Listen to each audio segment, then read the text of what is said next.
more from the how he came about things, analyze and compare the works of these two great authors. Thank you. Thank you very much indeed. That's great, a really good start to sort of setting some of the scene for us as well. So thank you very much indeed. I'm going to turn now to Dr. Louise Chum-Bunike, who's Associate Professor in African Literature at Durham University. Her current research examines the literary and visual arts as repositories for memories of the Nigeria-Biafra War. Louisa is the curator of touring art exhibition Legacies of Biafra and co-writer and producer of the documentary Biafra. So, thank you, Louisa.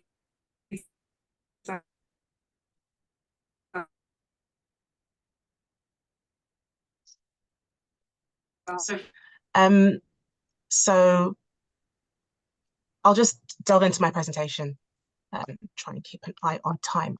Okay, so Christopher Okonkwo's Kindred Spirits, Chinua Achebe and Toni Morrison, contributes to the ongoing scholarly dialogue regarding the artistic and intellectual kinship between continental African and African diaspora writers. And in this text, Okonkwo engages with the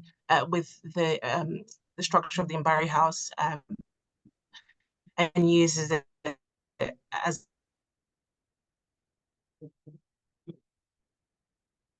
a way of understanding Achebe's writing. And just to turn to Achebe and what he said as community, Achebe says, the community is represented by a small group of its members, selected and secluded for months or even years, for the sole purpose of erecting a befitting home of images, filled to overflowing with sculptures and paintings in homage to the presiding god or goddesses.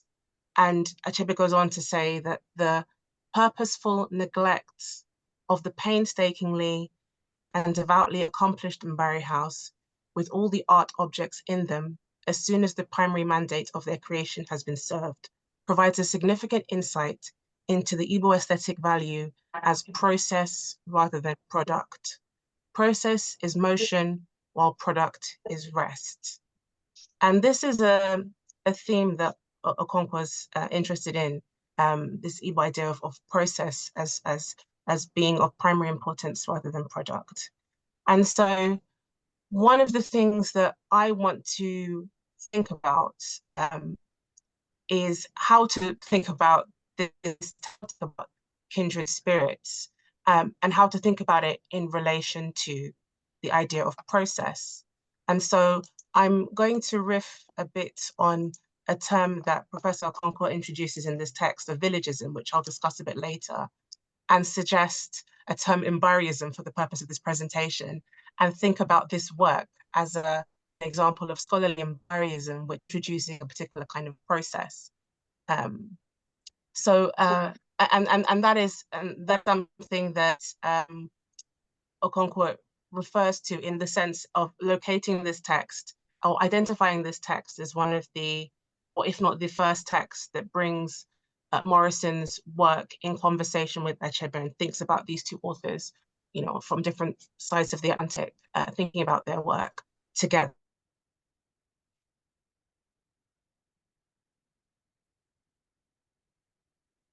So, century African-American and continental African writers. Kindred Spirits delves into the reciprocal influences and, as Okonkwo suggests, kinship ever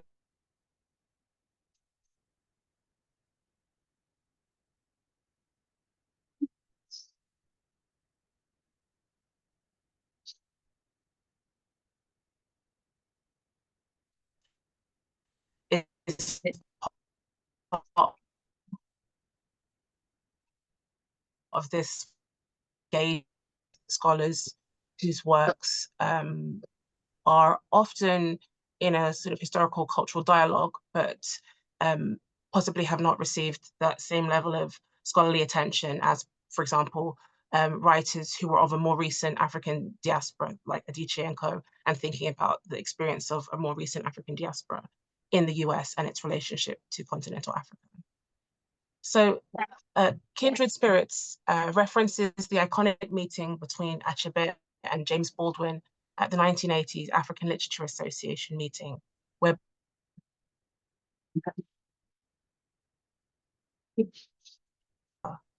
this encounter underscores the historical and cultural divides bridged in this meeting, and by extension, in the intellectual project that Okonkwo has embarked on in Kindred Spirits.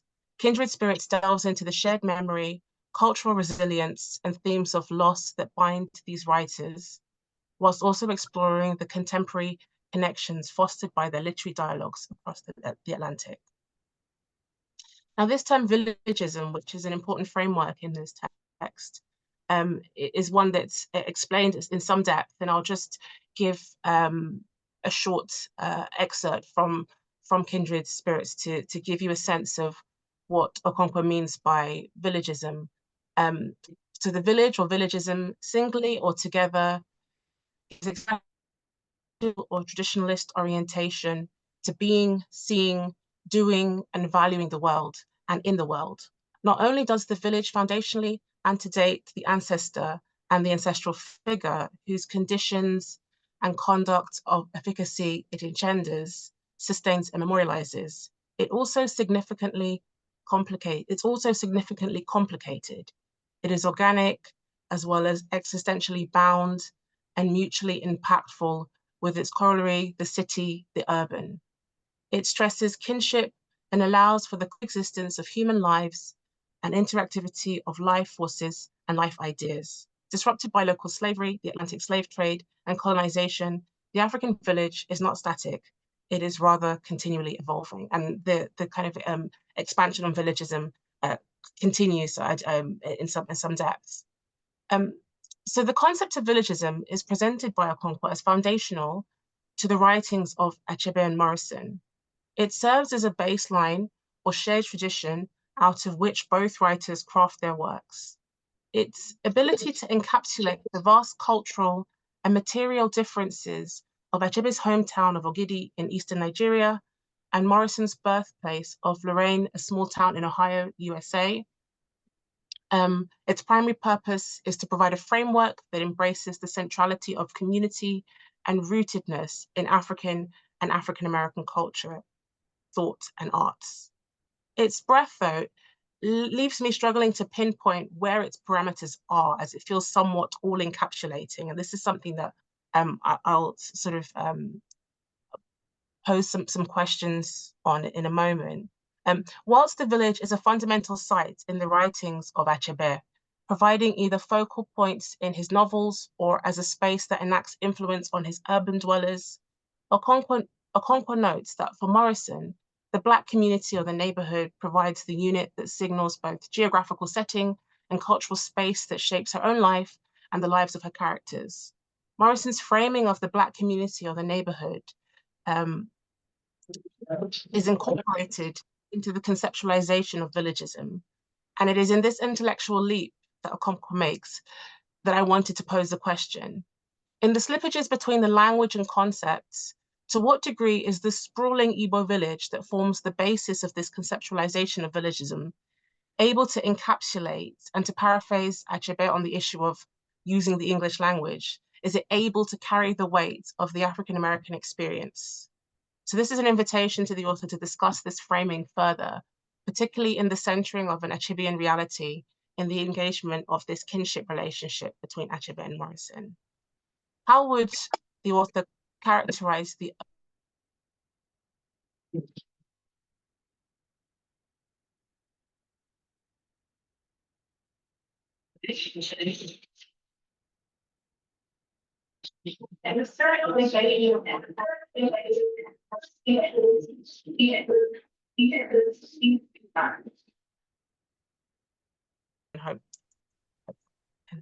Okay, in the spirit of engaging a broader conversation on the arts, which is instigated by Okonkwo and Kindred Spirits through his exploration of the visual arts and musical influences that informs the writings of Achebe and Morrison, How might one engage in a villagist reading of Nollywood films, particularly when the idea of the village in all its complexities mapped out in this text as foundational, ancestral, as the site of cultural and historical crossroads, encounters Nollywood, particularly in the depictions that frame the village as diabolical in some two-dimensional renderings of the village-scape.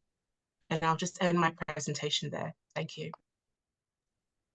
Thank you so much. That's, yeah, really helpful and built really nicely on Professor Adiaga's conversations as well. So thank you very much there.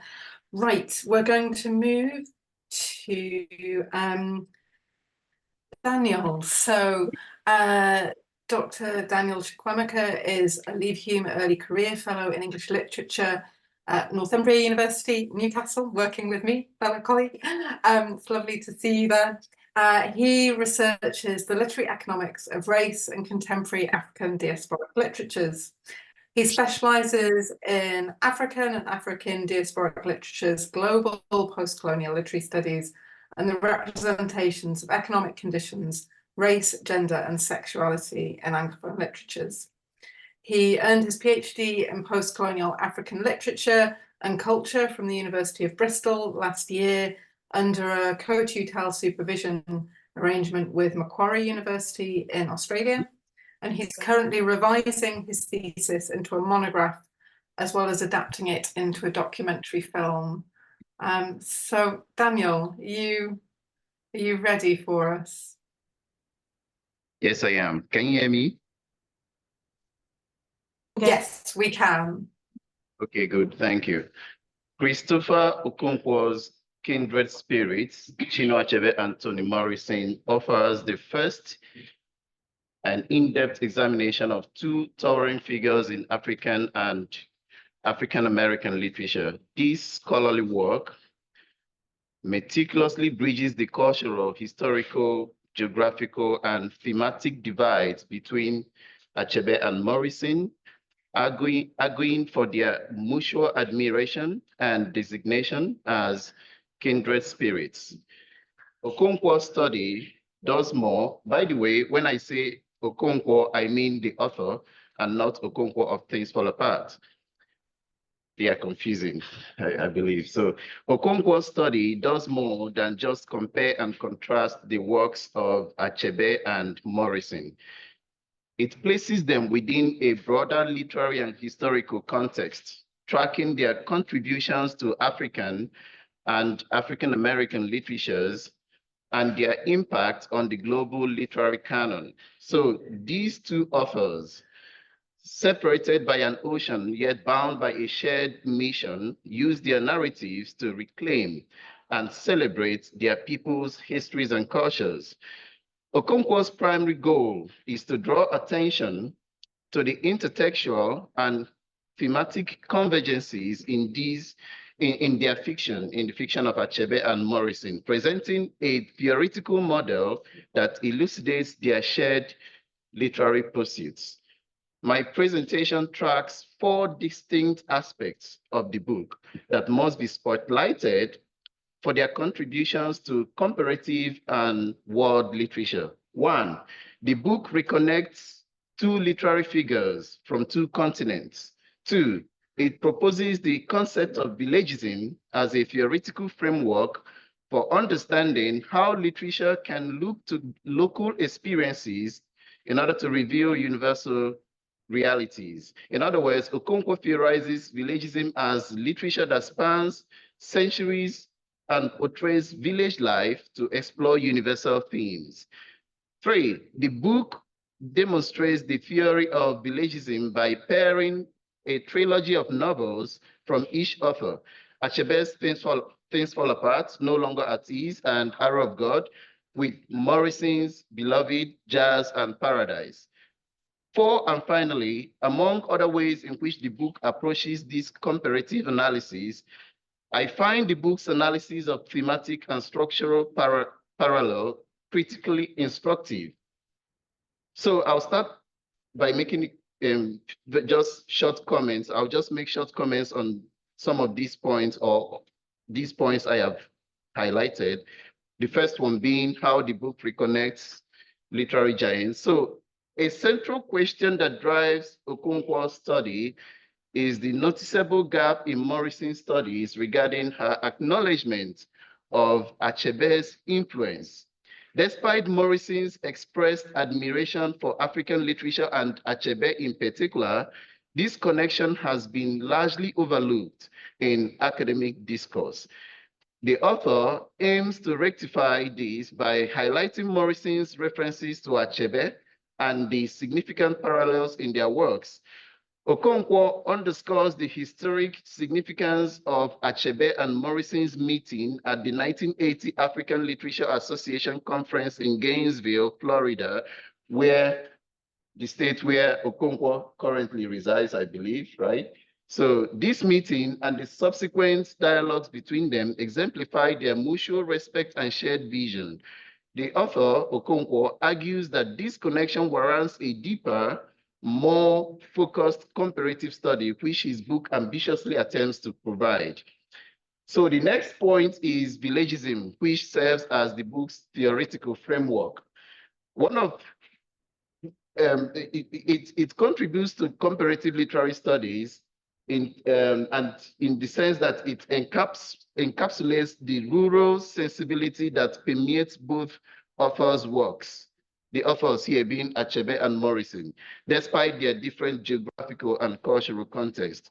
Okonkwo contends that both Achebe and Morrison can be seen as novelists of the village, with their narratives oscillating between the rural past and the modern urban present. Okonkwo contends that Achebe and Morrison, I quote, are novelists of the village without the trite pejoratives and dichotomies that taxonomic village, alongside its inescapable corollary, the city, the urban, often elicits, unquote. He delineates a multi-pronged and generative topos of village, in quotes, as the main theoretical intervention and analytical terminology of kindred spirits, and which he defines as, in quotes, a conceptual and aesthetic encapsulation of city-inflecting and modernity-inflecting rural sensibility or ruralist ethos of being, doing, seeing, and judging in the world, unquote. So in Achebe's trilogy, Things Fall Apart, No Longer At Ease, and Hour of God, the village is a central motif representing traditional Igbo society and its encounter with colonialism. Similarly, in Morrison's trilogy, Beloved, Jazz, and Paradise, the village motif is evident in the historical and cultural roots of African-American life, spanning slavery to the modern era. Okonkwo's villagism provides a lens through which to examine the rural-urban dynamics and the generational shift in both authors' works. So this framework highlights the continuities and disruptions that define the Black experience in Africa and America, offering a nuanced understanding of their literary landscapes. Another point, which I already partially mentioned, is the comparative analysis of the trilogies in the book. Okonkwo provides a detailed comparative analysis of the two trilogies, emphasizing their thematic and stylistic and narrative convergences. Both trilogies span significant historical periods and address the major events and themes that shaped the identities and destinies of their characters. In Things Fall Apart and Beloved, Okonkwo identifies the village as a site of personal and racial trauma. The protagonists, Okonkwo, now we are talking about Okonkwo in the novel, in Things Fall Apart, and Seth in Beloved, are haunted by their pasts, colonialism for Okonkwo and slavery for Seth. These traumas influence their actions and ultimately lead to their tragic ends. In the second novels, No Longer At Ease and Jazz, the village's legacy continues to influence the characters as they navigate the complexities of modern life. Obi Okonkwo in No Longer At Ease and Joe Trace in Jazz struggle with their cultural identities and the pressures of tradition versus modernity. Okonkwo, the author, explores the sociocultural and emotional landscapes of these characters, drawing parallels between their journeys and their historical transitions, and how they embody these historical transitions. So the final novels, Arrow of God and Paradise, further investigate the implications of power and the power, paradise, and the past. Both novels depict communities grappling with their histories and the challenges of maintaining their cultural identities in the face of external pressures. Okonkwo highlights the utopian ideals and subsequent disillusionments that permeate these narratives, illustrating the author's concerns with the viability of Black utopias in a post-colonial and post-slavery world. So the final point I will highlight is the thematic and structural and also even stylistic parallels that Okonkwo identifies in these in the two trilogies. So according to Okonkwo, both authors grapple with slavery.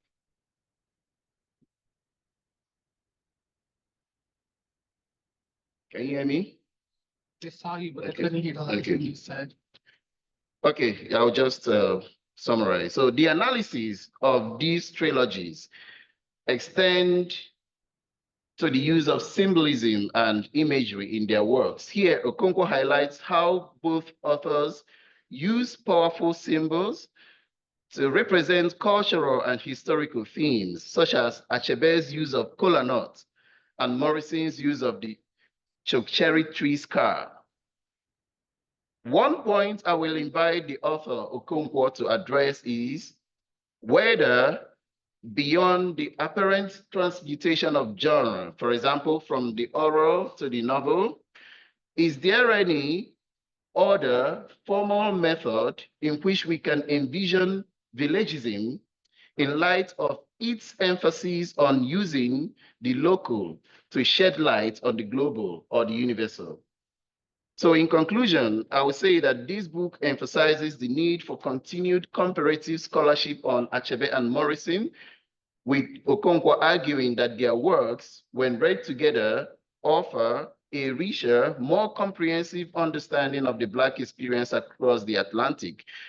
By bridging the gap between African and African-American literary studies, Kindred Spirit opens new avenues for exploring the interconnectedness of Black histories, cultures, and literatures. In essence, the book is not just a comparative study, it is a call to recognize and celebrate the profound connections between two of the most influential writers of the 20th century.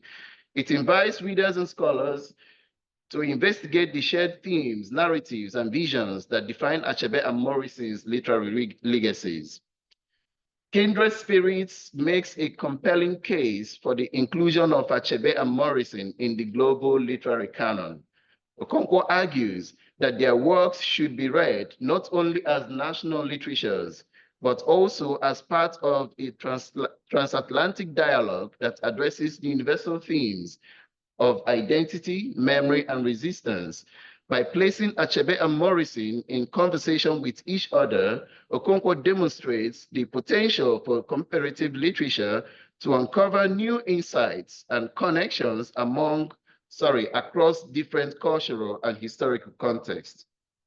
By tracing the literary histories of African and African-American literatures, Kindred Spirits situates Achebe and Morrison within a broader transatlantic framework, revealing the deep connections between their works. I would say that the book is an essential read for anyone interested in the intersections of race, gender, culture, identity, heritage, slavery, colonialism, and literature, and it stands as a testament to the enduring legacies of Chinua Achebe and Toni Morrison. Thank you. Thank you very much. Thank you, Daniel. That's great. Let's move on. Am I right in thinking that we also have Olocha? And yes, hi, great, Nwabara, thank you. So lovely to see you. Olocha Nwabara is a storyteller who uses writing and orality as a medium to represent the narratives of African peoples, cultures, histories, identities, and ways of knowing. Dr. Nwabara is an assistant professor of West African literature and cultures in the in the English department at SUNY Geneseo, and her research, similar to her art, focuses on celebrating and elevating the stories of African descendant people and thinking about how they represent their communities' identity, how they represent their own communities' identities through cultural production. Current creative and writing projects examine global Africa and focus on Nigerian transnational identities, or the ways Nigerians in the world carry their cultures where they go, and how they understand their transforming racial, ethnic, gender, and sexual-based lived identities in new worlds.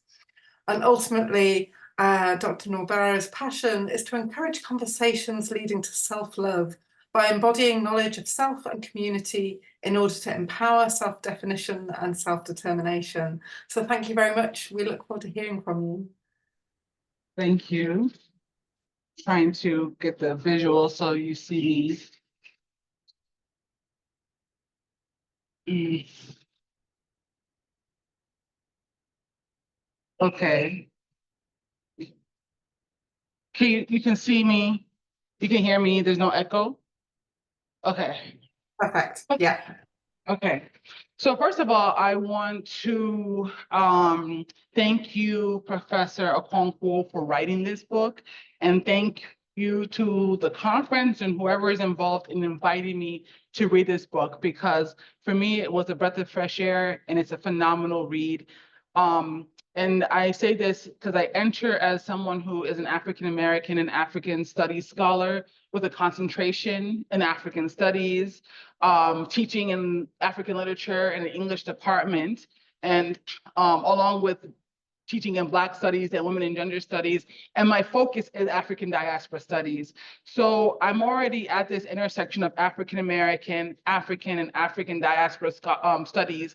And it is rare to find scholarship that engages these spaces fluidly and brings them together. And definitely this piece has done a phenomenal job of it by bringing, me, I'm an Igbo woman born and raised in African America, whose first novel I ever read was Things Fall Apart. And my favorite author is Toni Morrison because of her, I thought it was just because of her ability to speak to the interior of the Black woman's experience, but definitely with Professor Okonkwo's notion of villagism, I definitely think that something about it felt familiar about the grounding of place, in order to make someone feel like the reader feel like they can come in and understand the reality, the morals, that there's a tension to the living space that's important and structural and ancient. And I definitely believe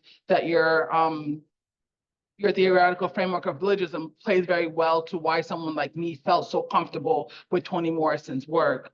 So I could not be more grateful to join this panel and have a chance to engage your work. So I do believe that this work contributes beautifully to all of these fields and more, and it expands our understanding of global Africa, as I'm seeing, to expand this term. I think African Studies Association is their focus is global Africa this year. And of course, African Diaspora Studies and African Studies by showing the ways that the ties that bind through, and I'm going to focus on 3 points. One, the idea of cultural survival. And the second will be the fact that this book and this work gives us the permission to examine African American literature through African cultural lens, and also that it also aids in the developing of global Africa, this kind of redefinition of it that allows us to migrate, and understanding that migration does not displace space, it only fortifies it. So first, I think my colleague already mentioned or read part of a definition of villagism, which is where I want to start. And I'm going to overlap with one sentence from that passage and continue forward, because I think that the notion well, I'll read it and then I'll speak to why it's important to my analysis. So you read the beginning and then it continues, or repeating the last sentence, disrupted by local slavery, the Atlantic slave trade, and colonization, the African village is not static. It is rather continually evolving. It brims with tension and fosters knowledge, intimacy among its members. It privileges mutual support and well-being. It embraces ontological and epistemological diversity, accommodating evil, welcoming strangers, accepting difference, empowering multi-perspectives, and reverencing age, ancestors, and the past. However, it disdains access. Most specifically, it disapproves of inordinate pride, which must not be confused with either self-cognition or nobility. Its inclination towards myth-making and determinism are counterweighted by force of reality and an emphasis of individual agency. Villagism speaks then to inherent cultural contradictions and linguistic impurity. And although it is not strictly tied to geography or to be specific land, location, and/or space, as demonstrated by the villagism of Black city dwellers and the modernity of villagers in villages, it is about place. It is concerned with actions and memories of slavery, colonialism, love, loyalty, migrations, generations, etc., that land, location spurs, habituates, or subliminates. As fertile context and context, village generates the seeds for and also nourishes the inventive imagination of the village novel and/or village city novelist, and equally that of the author of a modernist and postmodernist fiction. So just a few things that I thought were powerful about villagism in defining it. That village, first of all, that he mentions very well that both Morrison and Achebe come from a village. They aren't imagining this. This is their own lived experience. And I also think that it's very, very critical to place Morrison, coming, from her hometown in Ohio as a village. So you have these descendants of the European slave trade who hundreds of years later still live in a place that is still remnants of, has deep remnants of their African ancestry that is particularly Black in its epistemological framing. And so by setting this up in the beginning of the book, Okonkwo, challenges us to recognize what village looks like outside of the African continent and to accept it readily so that we can then move on to understand the power of the connection between these two authors. Then that part about being non-static and moving is also extraordinarily important because of that, but also understanding that place can constantly be changing, and it's more than just place. It's also about the cultural values, the traditions, the people, the whole system that equates a society within a village that makes a village such. And then also it's worth preserving. And I think that all throughout the book, there is this effort to talk about how important it is to preserve the village, because in preserving the village, it's preserving of way of life. And he mentions, how both authors unapologetically speak to the fact that their literature speaks to these perspectives, that they are unafraid to put Europe at the periphery of their own story, that in an African or a Black story, that the European is at the periphery. And so as a cultural survival, I think that it offers a method of understanding how African Americans, and specifically Toni Morrison, understanding her heart when it comes to writing in ways we may not see at the surface. In my readings and of those who write about Morrison, when understanding her heart, that he brings forth many of her conversations where she does talk about her work as village literature. And I think that becomes really important in understanding what this means to her because of where all of her work is grounded. And then it helps us to understand the value of focusing on the village with the works of Achebe, gives us a why when we didn't even ask for a why. We might have just assumed it's a village because he's in Africa. No, just like my colleague read the passage before, it's not simplistic, it's not singular, it's complex, and it's an ancient system to be exact. And so I think that and bringing together this idea, this theoretical framework of villagism, we bring Morrison into it and we justify why it's so important for writers like Achebe. And then when you challenge the ancestor as the foundation, at first I bit my tongue down because I'm like, this has been a guide for me for so long, but you made perfect sense, right? That when you recenter the village, it's the space in which Africans maintain their customs, build their beliefs. It's where our ancestors are. I was just talking to a colleague about this idea of space and with the Igbos, our earth goddess Allah, what it means for even in America that we're taking the bodies back to be buried in our lands, what that means for us. So, and so our ancestors are there in physicality and can move around spiritually more easily. So Morrison's ancestors as foundation is so critical to understanding how she writes her novels. But I think that in framing villagism as a foundation, I'm now thinking about all the novels I've ever read to think about how space and place matters to them, whether it's in migration from or to some place that they are finding as home and engaging or pushing against, the cultures and expectations as Sula does, for instance. And I immediately thought, and you brought it up, of Sula, where Toni Morrison has talked about the town in the books, the bottom is a character in itself. And so therefore it becomes this living system that you have to contend with. The bottom is just as important as character as Sula or any of the other characters in the book. And the people, the culture, the values, whether Sula is or is not in the picture changes. We're all affected by each other. And it helps us to understand also the importance of the shifting of the village, as a result of whatever generation it's in. And then the second point was that it gives us permission to examine African-American literature through an African lens. Again, for me, that's the only way I see African America because I was raised in it, as an Igbo girl. And so I always am making that connection just naturally. So I just felt this was powerful to place Miss Morrison directly into that conversation. So her attention to village writing assumes a framework of valuing ethics, morals, and traditions of a Black community, which I think we in African studies need to give credit to the diaspora, and understanding that there are these spaces where they do have their, these values that are important to understanding their systems, their ways of knowing.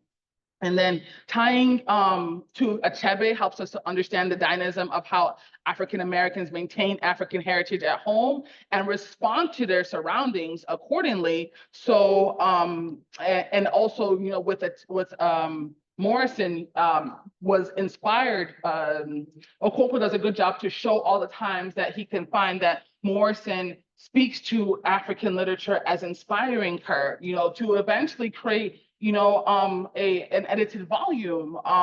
So it becomes important to see how Okonkwo shows how each author has been inspired by literature from the other side, that it was a very fluid thing. And then in this present, how African authors, pull from Toni Morrison and others as well, that this is already happening in literature and we need to move about, so kind of tear some of these borders down, in my opinion, not to move away from the beauty of each culture, but to understand that there are so many more ties that bind if we are to look. So the first piece I read from you was a critical divination, reading Sula as Ogbanje and Abiku. And I use it to teach students about Ogbanje and Sula, but then more recently, Freshwater by Achebe. And I just found it very powerful, when I read it, I was shocked, like, oh, this author who's Igbo like myself is reading Toni Morrison and understanding and seeing in this piece that this girl moves like an Ogbanje, and even though we don't know the origins of her birth, we can make those connections. And I just think, you know, when I came to this book, that you did something very powerful here. And I always found it curious that I always use Morrison in my African Women's Literature course. And your book helps me provide a reason why, because she's maintaining a strong connection of African womanism, African heritage, and African identity through her work. And also, in her documentary about her life, Miss Morrison mentioned how she came about Beloved. And I just think it's so beautiful because in a space in America where to talk about spirits is just kind of like, they'd be like, who is this person talking about spirits? She just very calmly says, well, I was sitting by the lake and this spirit came up to me and it would not let me go. And you know, that spirit was Beloved. And that's how she came across this story. And so I believe that your book is powerful in giving a framing for why that is so natural for Morrison to then tie it into a novel, because it is, again, from this space of village and understanding of her own culture that she's able to allow such a narrative to come to life. The last point is that your work helps us in developing global Africa, and that migration does not displace space or the village, it only fortifies it. So bringing our studies together across the sea, your work is challenging us to break down the borders that would divide us from our natural strivings towards Pan-Africanism. And both authors have much interaction with writers from the other locale, like I've mentioned before. I really thought about Jemima. Last I'll say is that it's a power narrative to us about the importance of Africa engaging diaspora literature and the diaspora engaging African literature, and to be unafraid to draw culture and indigenous epistemological frameworks we see in the works from places we have not grown up in or lived in. And I just want to end with thinking about Jemima Pierre's book, The Predicament of Blackness, where she looks at between Ghana, I think, and the United States, trying to understand the racial project that is the case of the slave trade in Ghana. And in it, she's trying to help us to understand that we are remiss, you know, if we do not bring the study of slavery side by side, the study of colonialism, that they're two sides of the same coin. And it's important to see them together in order to understand the magnetism of each. And I think your book does that brilliantly in the comparison of these these two trilogies. Thank you. Thank you so much. That was wonderful. Thank you very much indeed. So we have one final respondent, Akintela from the University of Ibadan.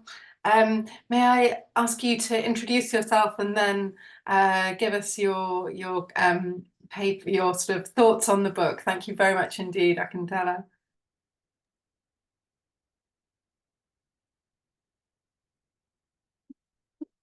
We can't hear you yet.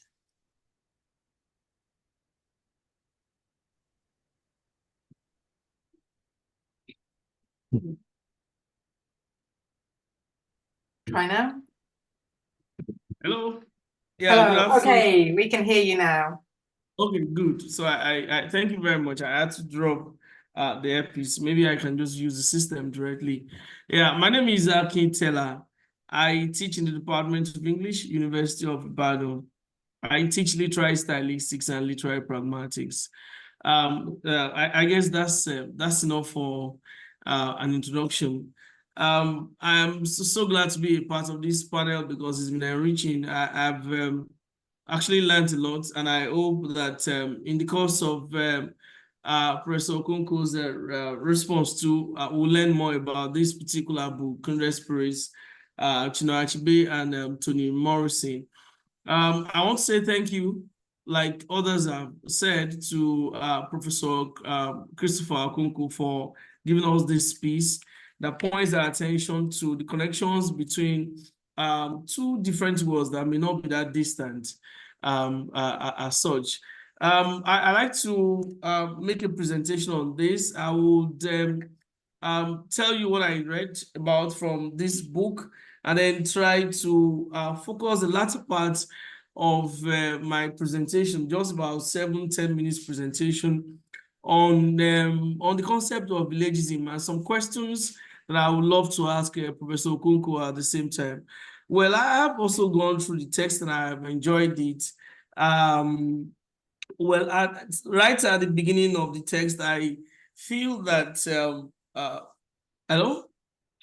Yeah, I feel that Prof's treatise is based on three core things, three core concepts: identity, history, and community at the same time. So that's what I feel.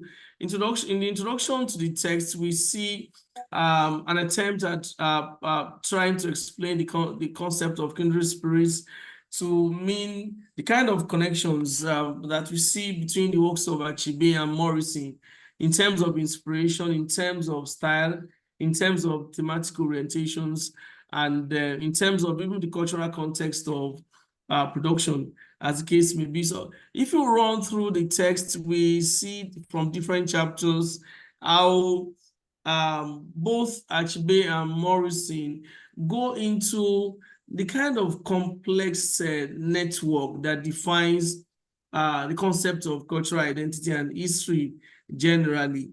And we see this in the comparison drawn between the different works, the trilogy, right?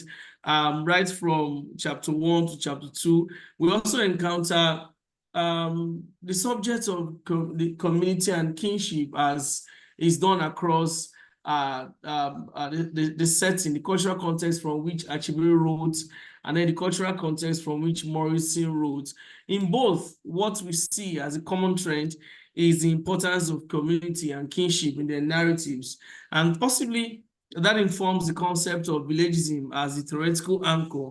And the good thing about the theoretical anchor in this particular text is that we are introduced to it right from chapter 1. Villagism is presented as theoretical anchor, but I will return to that shortly. So we see the way Achebe portrays the Igbo society as one that is deeply communal and where there is a sense of collective responsibility. And if you look at the work of Morrison as presented here too, we see that focus on familial and communal ties as the source of some kind of resilience, some kind of reinvigoration, especially in the face of communal adversities. So we see this clearly right from the beginning there.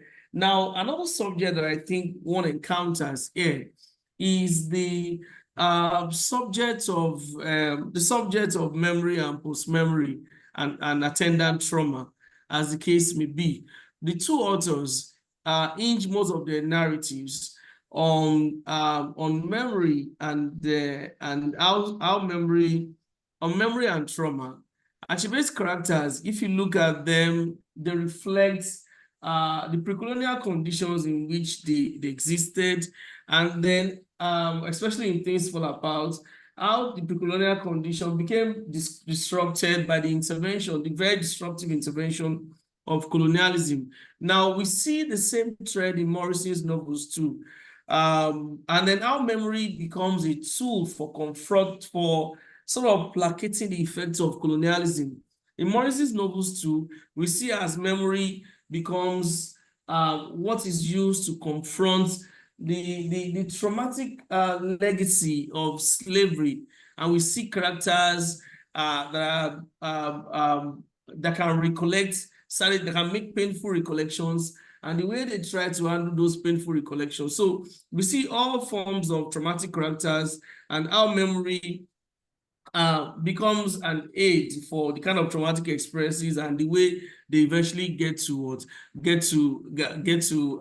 escape this traumatic experience, get to manage the instances of trauma, as the case may be. If you, in chapter 1, for instance, there is a very deep outline of the historical cultural context in which the two authors actually write. And that's important because once the context is set right, then the discourse can begin in the first place. So we see an instance where colonialism is portrayed and is seen as one of the informing events of Achebe's writing. And then we see the legacy of slavery and how slavery also informs Morrison's own critical idiom, literary idiom too, and the content of some of our works. So from the very first chapter, we have an instance in which the author effectively gives us the historical and cultural context of what we are about to encounter. And that foundation then aids our understanding of the subsequent chapter. If you get to, by the time we get to chapter 2, which is titled Remembering the Village Past, where the rains began to beat us, things fall apart, and beloved, right? We go into the real comparative analysis itself. Okonkwo examines how both authors address the question of identity and especially resilient identity, so to say. So we're seeing how Achebe sees his Igbo identity, his things fall apart, and how that is mobilized as a tool for resilience. We see how Morrison also gets to explore the African-American identity in the Bluest Eye, Song of Solomon, and then the characters, the different characters that he creates, and how those characters engage in some kind of identity struggle amidst both internal and external pressures, both psychological and extra personal pressures that they encounter. So that was why initially I said the issue of history, identity are quite very central. By the time we get to chapter 3, which is slavery, migration of vanity, kindred black music, and the anomalies of new village black subjectivities, we see the depiction of community and kinship again in the works of both characters. And we then have an idea of the communal structure, and that reflects in the works of Achebe. And then we have an idea of community bonds too in American life as reflected in the works of Morrison. By the time we get to chapter 4, it's more about memory and trauma, like I said earlier. And chapter 5, and then it goes on and all like that. No, chapter 4 is actually the last one. Now I'd like to talk about what was introduced right from the very first part of the discourse, right from chapter 1. And that's the conceptual anchor for this particular study. In chapter 1, things fall together, or rootness, the village as foundation. Villagism is presented as the primary anchor for this particular discourse. And there's the eloquent presentation of villagism there. It's captured well if one looks at the latter part of the text where the writer talks about, which in the section the writer presents as coda. I like to quote directly how he describes in that summary of the chapter, how he describes in a very elaborate manner the concept of village itself. He says, Achebe and Morrison text as epistemes and tropes. The terms village, singly or together, give expression to a rural or traditional orientation to being, seeing, doing, and valuing the one and the world. Not only does the village foundationally, and today the ancestor and the ancestral figure, whose conditions and conducts of efficacy it engenders and sustains and memorializes, it's also significantly complicated. It is organic as well as existentially bound and mutually impactful with its corollary, the city. Now, what I like most about this is the way the appropriation of village as a conceptual tool in the first place. But the part I still would like to ask the author about is how it predates even the creators of the village itself. Because the same point is brought up in chapter, at the earlier point, when Professor Okonkwo had talked about the fact that Toni Morrison had laid much emphasis on the ancestral figure initially, but how the ancestral figure it's not may not be a bigger template for discourse than village itself, because in the right sense of it, the village itself is the creation of people. If the village is the creation of people, how does the village then transcend them to become something bigger than they are? You know, it goes beyond. It's something that we may have to take a look at again. But I like the fact that the village is presented as a concept beyond a geography.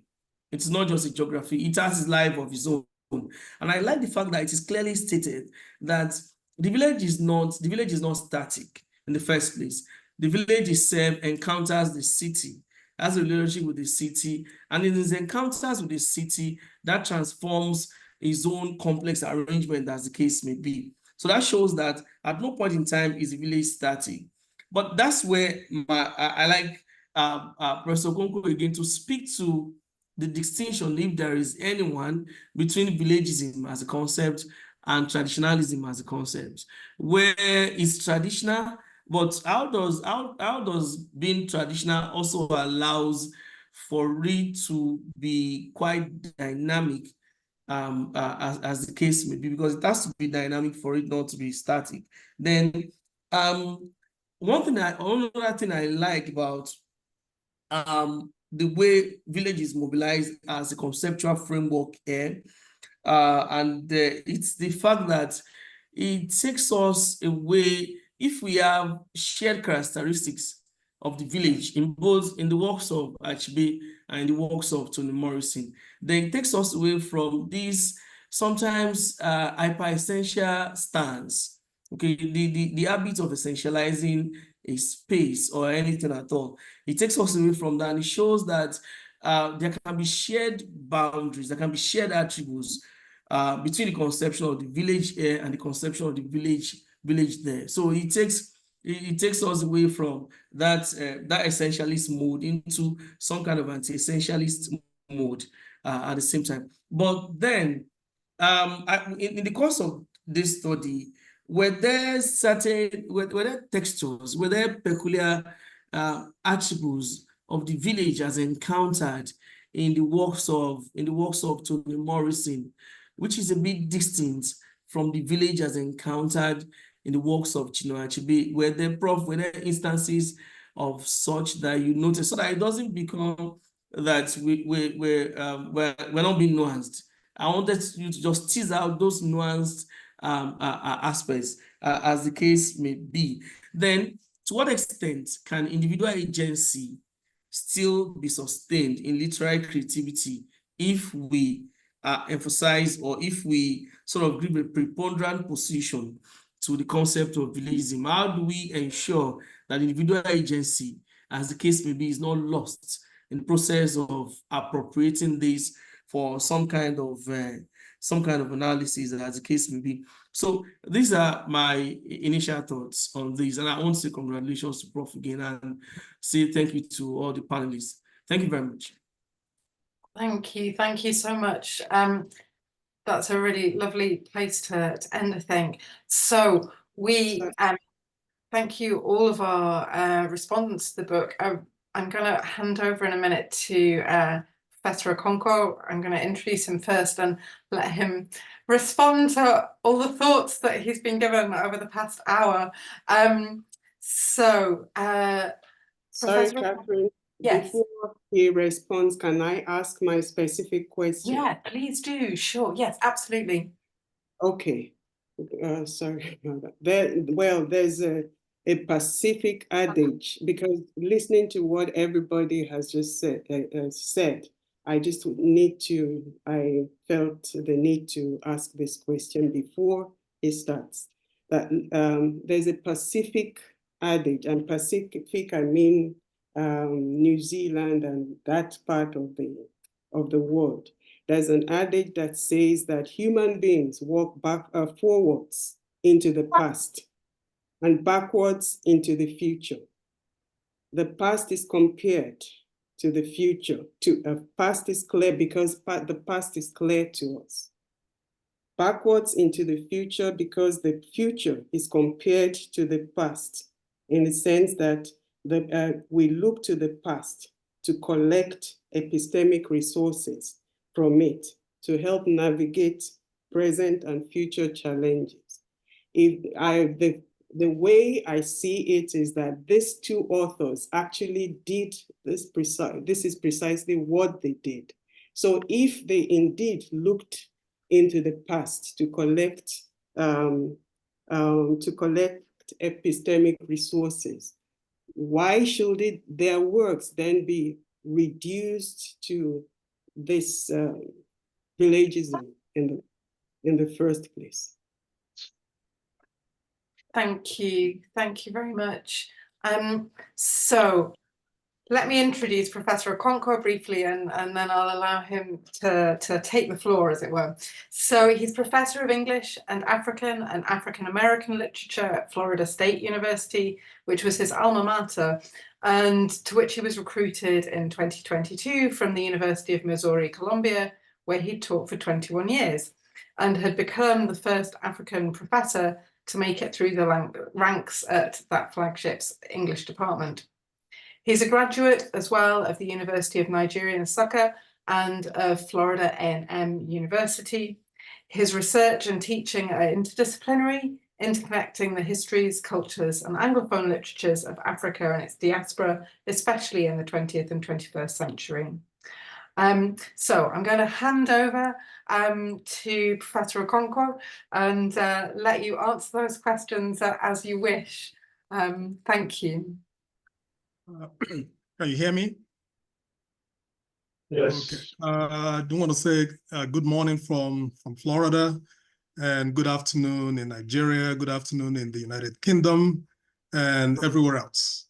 I do want to start by thanking the Lagos Studies Association for picking Kindred Spirits as one of the books for the author meets readers.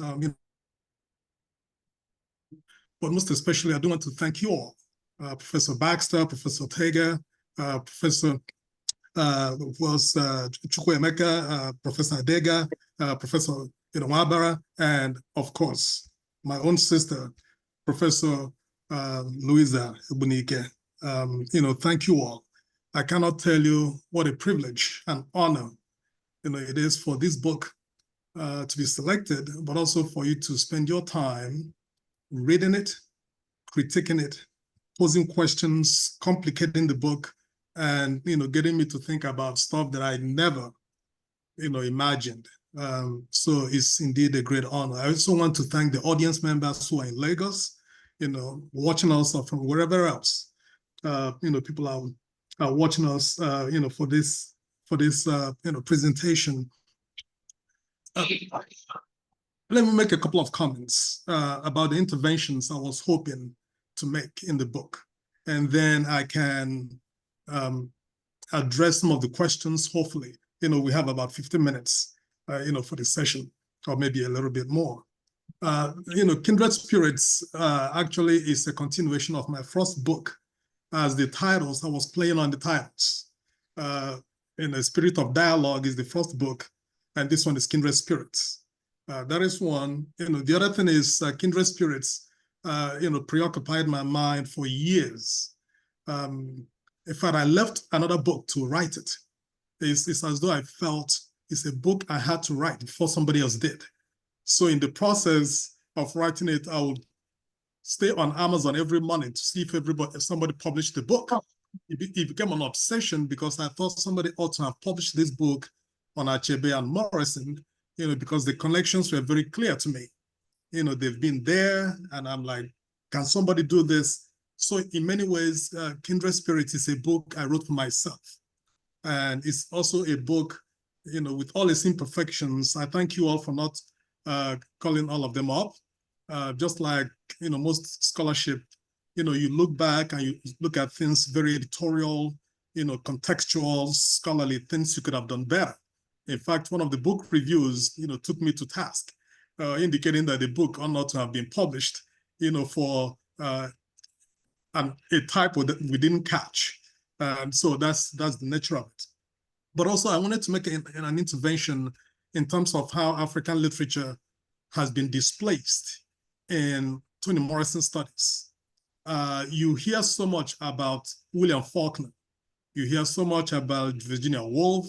You hear so much about these European and Anglo-American authors who are said to have influenced Toni Morrison's career, to the point that she is said to be, if you will, emulating or even copying, Faulkner. But then Toni Morrison herself had said, no, this is, these are the books that I read. These are the authors, the traditions, that have been a part of my work. Toni Morrison is very versatile. She gestures to all kinds of traditions, theoretical frameworks. She is just multi in our perspective. But also, I wanted to make another intervention relative to the idea of criticism as performance. I think is Professor Ebunike that mentioned it. The Mbariism. I will steal that. This very idea of Mbariism. The way I opened the book is almost calling on the Igbo cultural introduction of chiefs, right? We call them Otimbu. So you don't just introduce kings or queens. You first raise the spectacle. So the first page of the book, the way I introduced Toni Morrison and Achebe, is very unorthodox. And I was trying to play on this idea of performance, criticism as very performative. So I defer their introduction until I've built them up. And then I did that, but also the structure is somehow circular. And I was thinking about music and, ring shout and all kinds of things. These are the things we don't always talk about when we write books. But also I was trying to meditate, on connections, of music, etc. So Kindred Spirits, turned out to be, what it is. It could have been better. But I was grappling with, how do we connect not just Toni Morrison and Chinua Achebe, how do we connect African American and African literatures?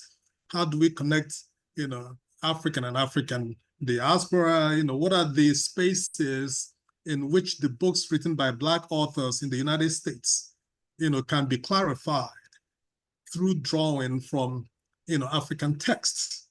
So when it's a book that is doing all kinds of things at the same time, if you read, it's like almost schizophrenic. It's trying to do this and do this and do this. And that is because I wanted to use the idea of the village to unite all of it, right? Village is sometimes seen as being very sociological, very anthropological. And in our attempts to formulate theories, we don't always look that way.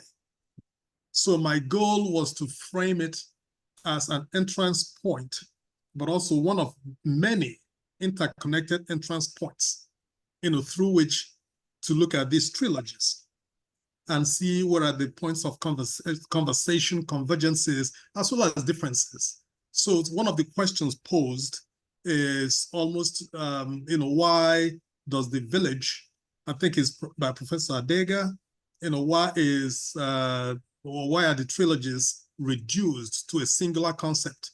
But then, the idea of the past interconnecting with the present, goes back to what the Akan people of Ghana call Sankofa, right? This idea is, you move forward, but also you have to retrieve the past. You have to be, very retrospective. The village is not singular in the book. And one of the connections I see amongst the panels or the comments is this very idea of conjunctionality, the very idea of connectivity, right? All the works, our experiences as peoples of African descent, both Africans and folks in the diaspora, we are bound, by this thread, this wave of history. So whether it is in our experiences or in our histories or in our scholarly productions, in our cultural productions, we are tied. And the village allows me to position those connections.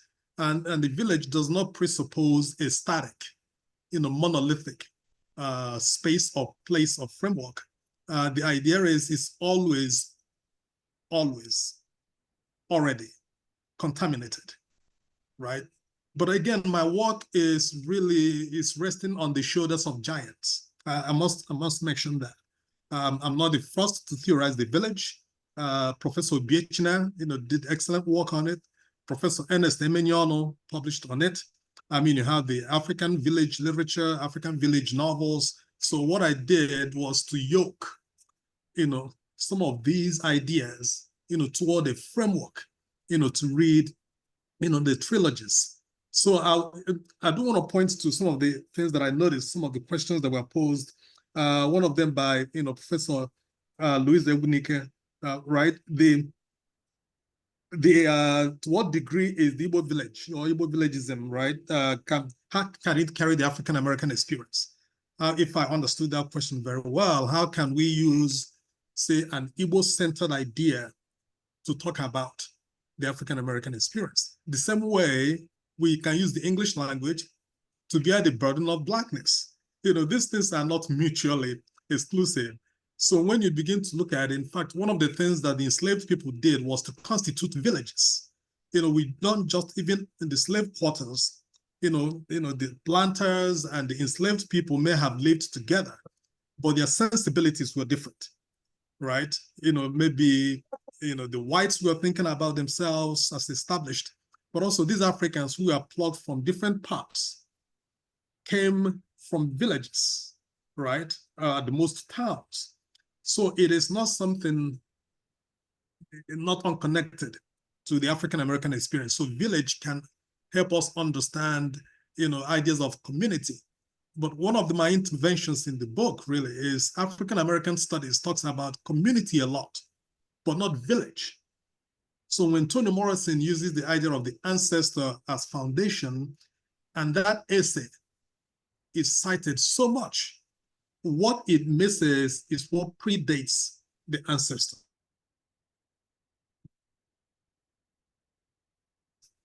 What helps the ancestor do the things that the ancestor or ancestral figure performs.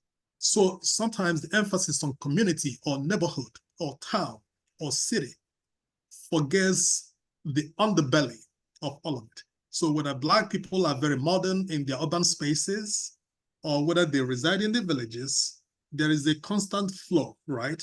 There's a constant epistemological flow, ontological flow, even flows of modernity. As Obiechina will say, in Africa, modern people have village sensibilities, and village people are also very modern. So when we draw the false boundaries, and I'm trying to make those points, that the African concept of village can help us understand the African-American experience, but we also have to be very mindful not to over-essentialize, because there are peculiarities, that history, has fostered us. So everything African-American is not derived from Africa. There were things that were generated here in North America, even if they have African components. So we have to be very mindful of it. One of the things I also tried to do was to connect jazz and high life music, and we didn't quite get to it. And this idea of new Africans, right? Nobody got to that. Sometimes we don't read Chinua Achebe's No Longer at Ease as the story about the new African movement, which is also a corollary to the new Negro movement, and the very fact that they were historically coincidental, and the African-American movement influencing what Africans did, irrespective of where they came from. African students were in the United States during the Harlem Renaissance. You can name all of them, and they were influenced by the new Negro Renaissance. So the idea that No Longer at Ease, for instance, we're also dealing with this idea of the new African personality, right? And what is it that is confronting the new Africans is the tension between individuality and community. Okonkwo wants to marry an Osu, but he has to contend, with the village. Joe Trace, wants to deviate from cultural norms, but also he has to contend with the community, with the village. So the parallels are very striking, right? I don't want to just keep it brief. Maybe there's a question, from the audience. Let me say this quickly. I'm hoping that Kindred Spirits, would spur related studies. Some of the members of the panelists, your works I admire, Dr. Baxter, your work on law and literature, Dr. Ebunike, your work on the Bintu, especially that essay, Dr. Adega, your work on translation. I mean, I can go on, but I'm hoping that it's a book that will make a very small contribution, to African diaspora, comparative studies, global African, transnational studies, Black Atlantic studies, the various ways that my work connects with your work, which is where I find this panel not just an honor, but also very refreshing. If I haven't addressed everybody's questions specifically, is for the interest of time, because I couldn't do it with the time we have. Thank you so much. Thank you very much, Professor Okonkwo. You're right that we're about at the end of our time allotted, and we on the screen can't see the full audience, but Daniel, tell us if there's anyone in the room with a burning question that they would like to ask before we end. I wouldn't want them to leave without being able to ask it to Professor Okonkwo, so we probably have time for one. I'm sorry. No one, as far as I know. Okay. Any questions? Thank you. Anyone? Okay, no. Okay, thank you. Well, then perhaps in the interest of sort of since we've kind of got to the end pretty much of our time, maybe we can take this opportunity then instead to thank Professor Okonkwo for his wonderful book. I also really enjoyed reading it and have all kinds of questions, but I'll save them for another day. And thank all our panelists as well for their incredibly thoughtful and thought-provoking responses and kind of reflections on the book. Thank you everybody for joining us in the room and online. I can see we've got various people joining us online too. Yes, enjoy your evenings, afternoons, I guess, just about for you, Professor Okonkwo. And yeah, hopefully everyone enjoys themselves and comes back tomorrow for yet more Lagos Studies Association for Saturday. Thank you very much indeed, everybody. Thank you very much. Thank you. Bye. Thank you very much. That was nice.